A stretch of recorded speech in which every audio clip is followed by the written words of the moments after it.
Күн шәрфеңіз қайырлы olsun. Бүгін июльнің 19-ы ве Қырым işgalinin 873 күні. Эфирде заман. Ярын Қырымда февраль 26 іші бойынша махкеме топлашуы кечежек. Топлашув қапалы шекелде олачақ Қырымдатар халқының милли межлис рейсмуавины Ақтемчи гос эсас қабатлы шахыс оларақ кече. Ишгалжилер она кутлеви низамсызлықларының тешкилетуі маддесі бойынша қабатлайлар.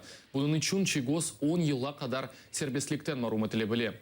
Мескүр жинай иш бойынша 6 Қырымдатары кече Ақтемчи гос Мустафа Дегерменджи Али Асанов Ахмежетінің бірінші сезосында болуна. Да учу Эскендер Кантемир, Арсен Юнусов ве Эскендер Эмирвалиев евлерінде болынып махкеме өкімінің беклей.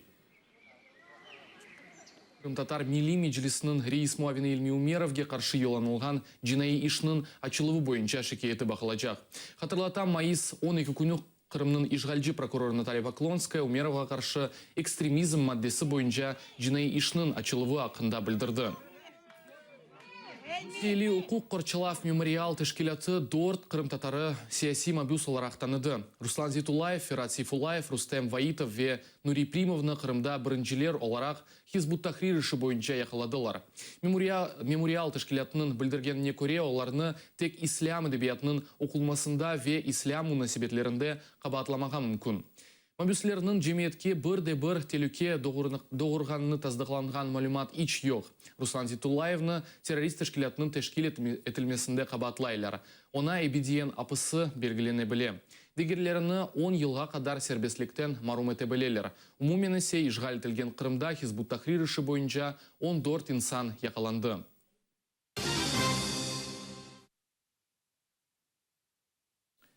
ФСБ хадимлері иш адамы Лариса Китайскаяны Ялта шерінде яқалады. Қадын Киевде яшап базы вақытлары ишғал етілген Қырымға ос ішлері бойынша келейді.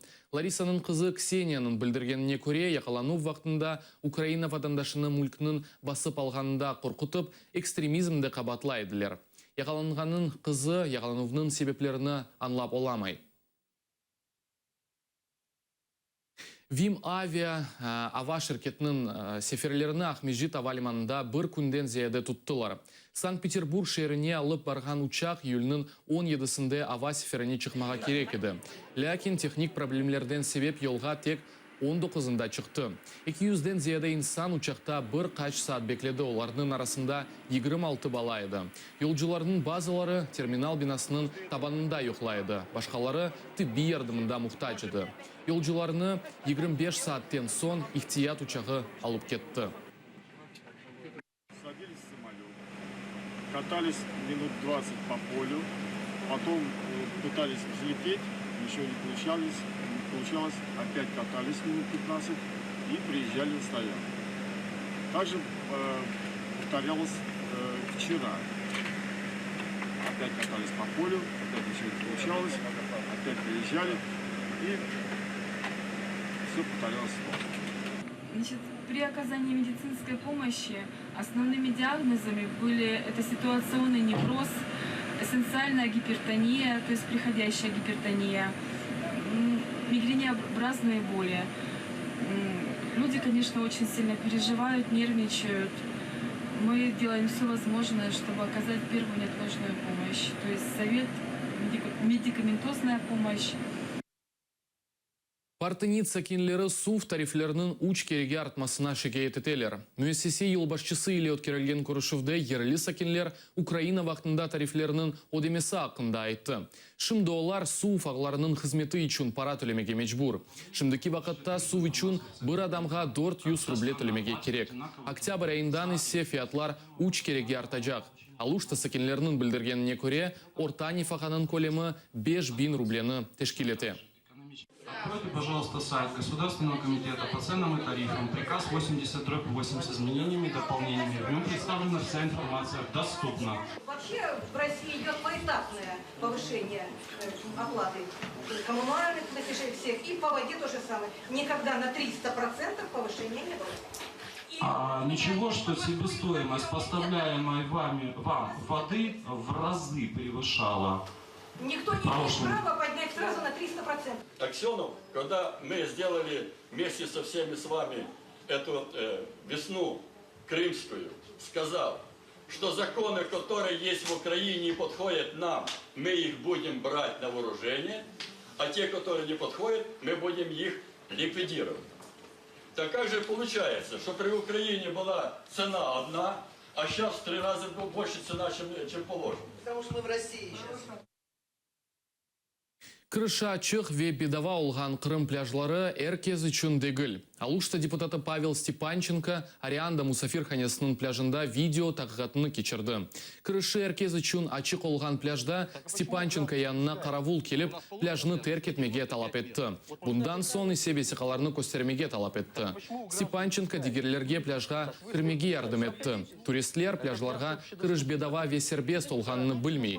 Муесесе хадимлері есе инсанлардан пара ала, ишғалетілген Қырымның курорт назерлігінің мемурлары еле бағланып, олардан изаат алмаға оламадылар.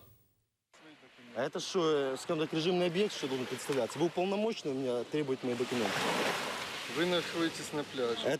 Да, на пляже, общедоступно. Каждый гражданин Российской Федерации обязан иметь при себе удостоверение личности. Ну, а вы кто, чтобы я вам предоставлял? Вы мне не представляете, я вам так говорю. Я могу вызвать полицию, чтобы... Давайте, вызывайте полицию. Это пляж общедоступный, проходите. Общедоступный? Да, это общедоступный пляж, проходите. Спасибо. Пожалуйста. При выходе я видел, что люди как бы деньги платили. Вот. Ну, а других они просто, видя меня, то, что я это вижу, как бы, ну, это людям просто, мягко говоря, их как бы отсылали. Вот, ссылаясь на то, что вот есть пляжи соседние, это пляж, значит, отеля Арианда.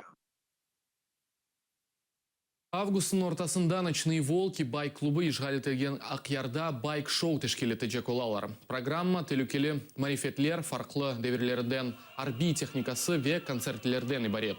Музыкаль қысымында Вячеслав Бутусов, Владимир Кузьмин, Ольга Кармухина, Пикник, Ума Турман ве Черный кофе группалары бар.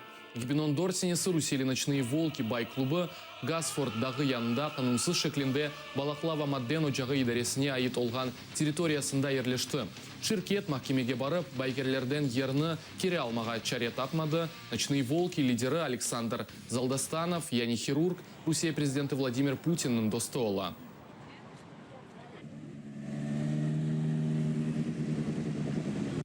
Там вот военные. Түркия девлеті Фетуллах Гюленнің чықарылмасы үшін Америка Қошма Штатларына ресми мәлумат йоллады. CNN білдіргеніне көре девлет баш назирі Бинали Йылдырым Гюленнің террористлер елбашчысы олар ақтанып, Америкаға оның қабатыны таздықланған файларыны йоллады. Хатырлатам, Түркияда девлет авдармасының ұнтылуындан сон Түркия президенті Реджеп Тайип Эрдоган мұхалифетші Фетуллах Гюленні исянның тәшкілетчісі оларақ белгіледі.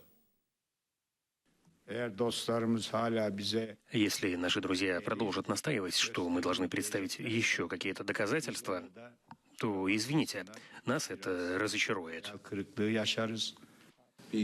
Более широкий взгляд на ситуацию дает впечатление срежиссированного переворота. Никто не тронул самых важных политических лидеров, бомбили пустые здания, убивали обычных гражданских, ни в чем не повинных людей. Танки стояли на площадях, но ничего не делали. Если все это оценить, то картина настоящего переворота никак не складывается. Евровидение Рашында Джамаланың ғалебесі ақында фильм. Бүгін Мариинский паркында язлық ракушка санасында оны сейретмеге мүмкін олacak. Журналист Богдан Кутепов Стокгольмдaki тойғын 10 күн ве қайтуындан сон Львовдaki концерт ақында Гонза мюзиклны япты. Фильм «Смотри на себя» яне озны бақ адын ташы. Мөлевнің қайдыткеніне көре чағырув яне провокация кебе таныла. Остановитесь! Остановитесь! І приходьте 19 липня, коли стемніє, у вівторок, в Маріїнський парк на літню сцену. Подивимось кіно, поговоримо з Джамалою, а може навіть заспіваємо.